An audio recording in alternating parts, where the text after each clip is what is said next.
Good morning. இன்னைக்கு நம்ம பார்க்க போறது டிடாக்ஸ் ஃபுட் பேட்ச பத்தி.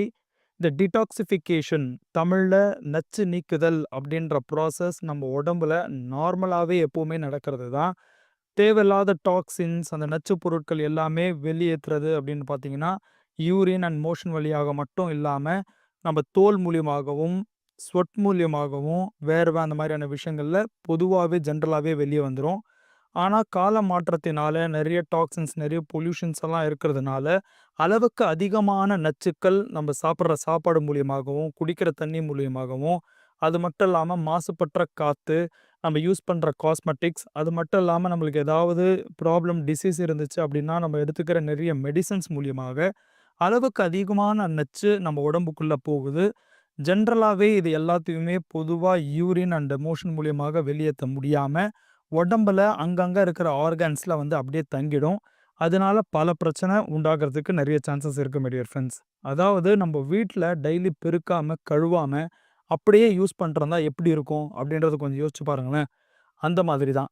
உடம்புல இந்த நச்சுப் பொருட்கள் அங்கங்க தங்கிறதுனால, அந்த உறுப்பினுடைய வேலை சரியா செய்யாம, பல பாதிப்புகள உண்டாக்குது.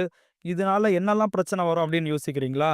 அப்படியே மந்தமா இருக்கிறது, சரியா மெட்டபாலிக் மூவ்மெண்ட் இல்லாம இருக்கிறது, சோர்வா காணப்படுறது, மூச்சு சரியா வாங்க முடியாம இருக்கிறது, அதே மாரி இன்சோம்னியா தூக்கமின்மை அப்படின்ற ஒரு மிக கொடுமையான ஒரு விஷயங்கள் நடக்கிறது.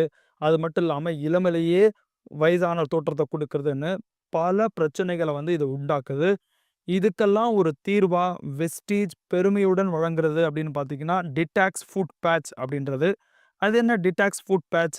இது வந்து ஒரு அக்குபஞ்சர் ரெஃப்ளெக்ஸாலஜி முறையில ஒர்க் அவுட் ஆகுற ஒரு விஷயங்க. ரெஃப்ளெக்ஸாலஜி அப்படின்றது பண்டைய சீனர்களும், எகிப்தியர்களும் 1000 ஆண்டுகளுக்கு முன்னாடியே வந்து இது யூஸ் பண்ணாங்கன்றத நெறைய டாக்குமெண்டட் இருக்கு. இத ஜப்பான்ல சேர்ந்த ஒரு சயின்டிஸ்ட் ஃபுட் ரெஃப்ளெக்ஸாலஜி அப்படின்ற ஒரு மெத்தட்ல இந்த டிடாக்ஸ் ஃபுட் பேட்ச வந்து கண்டுபிடிச்சிருக்கிறாங்க.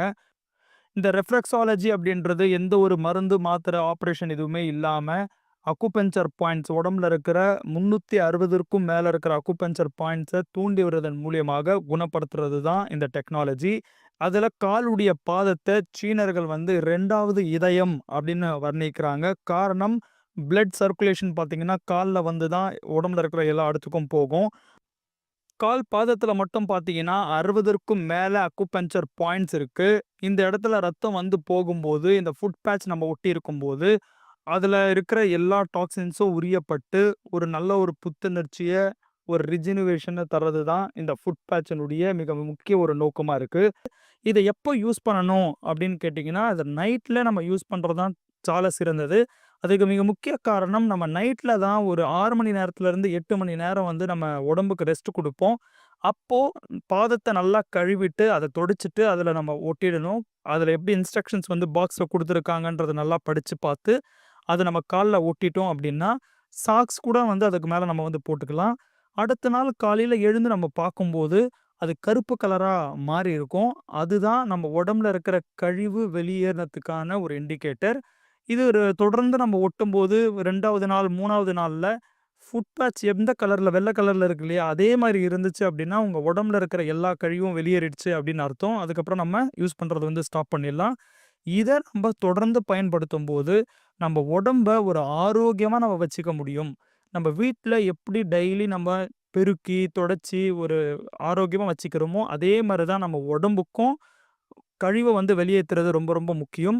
எந்த ஒரு ட்ரீட்மெண்ட்க்கு போறதுக்கு முன்னாடியும் ஃபுட் பேட்ச் நம்ம யூஸ் பண்ணோம் அப்டின்னா, அந்த மருந்தும் சரி, அந்த ஊட்டச்சத்தும் சரி, நம்ம உடம்புக்குள்ள போய் சேர்ந்து, நம்ம எதுக்காக அத யூஸ் பண்றோமோ, அந்த விஷயத்த நம்மளுக்கு வந்து நல்லா தான் குடுக்கும்.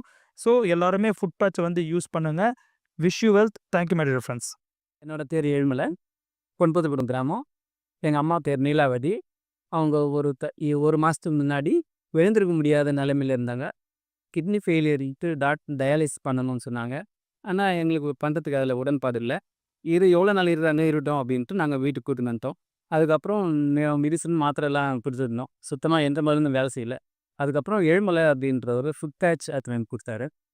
அத ஃபர்ஸ்ட்டு ஒரு 3 நாள் போதும். அதுக்கப்புறம் கொஞ்சம் இம்ப்ரூவ்மெண்ட் தெரிஞ்சது. அதுக்கப்புறம் திரும்பவும் 2வது ஒரு பேட்ச் எடுத்துன்னு வந்து இருக்காரு. அதில 3 நாளைக்கு ட்ரை பண்ணோம். இப்போ அந்த 6 நாள் முடிஞ்ச பிறகு சாப்பாடு 6, 7வது நாள்ல சாப்பிட முடியாம சுத்தமா படுத்த படுக்கையா இருந்தாங்க. அதுக்கப்புறம் சாப்பிடுற அளவுக்கு கொஞ்சம் கஞ்சி தண்ணி குடுத்தோம்னா, சாப்பிடுற அளவுக்கு கொஞ்சம் ரெக்கவர் ஆனாங்க. அதுக்கப்புறம் கொஞ்சம் கொஞ்சமா சில மெடிசின்லாம் அத கொஞ்சம் கூட ஆட் பண்ணி சில மாத்திரை மெடிசின்லாம் வந்து தரிசி அப்புறம் சில ஐடியாலாம் குடுத்தாரு. இயற்கை வெங்காயம் இந்த கஞ்சி, கூழ்லாம் குடுத்துருந்தீங்க அப்படின்னு. அதெல்லாம் குடுத்துன்னே வந்தோம். அதுக்கப்புறம் படிப்படியா நல்லா குணமாயி யூரின்லாம் ஆட்டோமேட்டிக்கா டியூப் வழியா போயிருந்தாங்க. அதுக்கப்புறம் டியூப் எடுக்கிற அளவுக்கு வந்து நாபி டெய்லி போற அளவுக்கு இருந்தேன். அதுக்கப்புறம் அ பிளட் செக் பண்ணி பார்த்ததுல கிரியேட்டினின் லெவல் முதல்ல அந்த ஃபுட் பேட்ச் வைக்கிறதுக்கு முன்னாடி வந்து 12, 13 இருந்துச்சு. அதுக்கப்புறம் ஒரு 3 நாள் வச்சு பார்த்துட்டேன். அதுக்கப்புறம் கிரியேட்டினினால பிளட் செக் பண்ண பார்த்ததுல 6க்கு வந்துருச்சு. 6 பாயிண்ட் குறைவாயிடுச்சு. அதுக்கப்புறம் திரும்ப 3 இது பேட்ச் திரும்ப ட்ரை பண்ணதுல 3, 4 அந்த ரேஞ்சுக்கு ஆயிட்டு. இப்போ ஓரளவுக்கு கிரியேட்டின் அளவே 2 இல்ல 3 ரேஞ்சுக்கு வந்துட்டு. யூரினும் நார்மலா போடாம எழுந்தே உட்காந்துருந்துருக்காங்க. நீங்களே பார்க்கலாம். ஃபர்ஸ்ட்டு படுத்த படுக்கையா இருந்தவங்க, எழுந்திருக்க முடியாம இருந்தவங்க, இப்போ அந்த ஃபுட் பேட்ச் வச்சதுனால நல்லாவே இருக்காங்க. இப்போ ஆரோக்கியமாவும் இருந்தாங்க. ரொம்ப தேங்க்ஸ். சார் வணக்கங்க சார். சார் அம்மாக்கு வந்து இப்போ 80 பிளஸ் ஆகுதுங்க. ஒரு 20 வருஷத்துக்கு முன்னாடி அதாவது ஷார்ப்பா சொல்லணும்னா 2002லிங்க அவங்களுக்கு முழங்கால்ல வீக்கம். அவங்களால நடக்க முடியல. ஸோ வீக்கம் இருந்துச்சுங்க. ரொம்ப பெயினா இருக்கு அப்படின்னு சொல்லிட்டு, கோயம்புத்தூர்ல ஒரு ஆர்த்தோ டாக்டர் கிட்ட போய் காமிச்சாங்கங்க. ஸோ அவங்க போகும்போது நடந்து தான் போனாங்கங்க சார். அங்க போனோனே ஒரு இன்ஜெக்ட் பண்ணி எடுத்தாங்க. ஃப்ளூயிட வந்து இன்ஜெக்ட் பண்ணி எடுத்தாங்கங்க சார். இன்ஜெக்ட் பண்ணி எடுத்துட்டு அவங்க திருப்பி வரும்போது பார்த்தா, அவங்கள வீல் சேர்ல தான் வந்து கூட்டிட்டு வந்தோம் வீட்டுக்கு. ஸோ அந்த மாதிரி வந்துட்டும் அவங்களால ஒரு கால அசைக்க கூட முடியலைங்க. அந்த மாதிரி ச சரியான ஒரு பெயினுங்க. ஸோ ஒரு 2 மாசம் போல பெட்லயே தான் இருந்தாங்கங்க. அப்போ வந்து ஃபிசியோதெரபி குடுத்து தான் அவங்க வந்து நடக்கவே ஆரம்பிச்சாங்கங்க சார். அந்த ஒரு ஒரு ஸ்டெப்பு வைக்கிறதுங்கிறதே ஒரு பெரிய விஷயமா இருந்துச்சுங்க. அந்த பெயின் அப்படியே இருந்துட்டே தான் இருந்துச்சுங்க.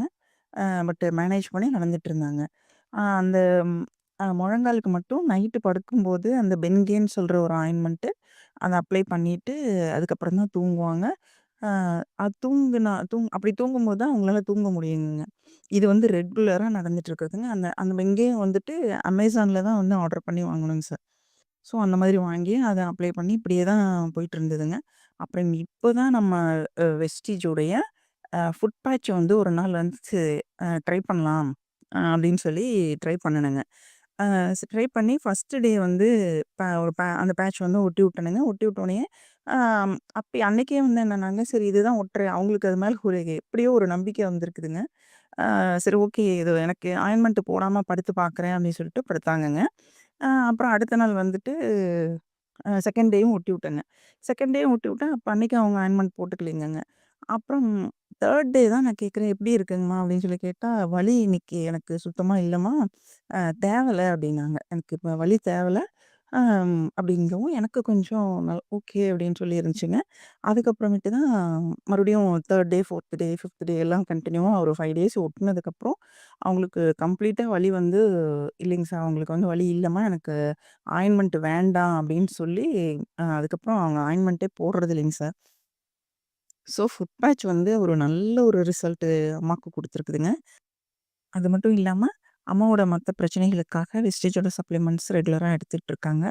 ஸோ அதில ரிசல்ட் வரும்பொழுது கண்டிப்பா நான் அந்த எக்ஸ்பீரியன்ஸ மறுபடியும் நான் ஷேர் பண்றேன். ரொம்ப ரொம்ப தேங்க்யூங்க சார்.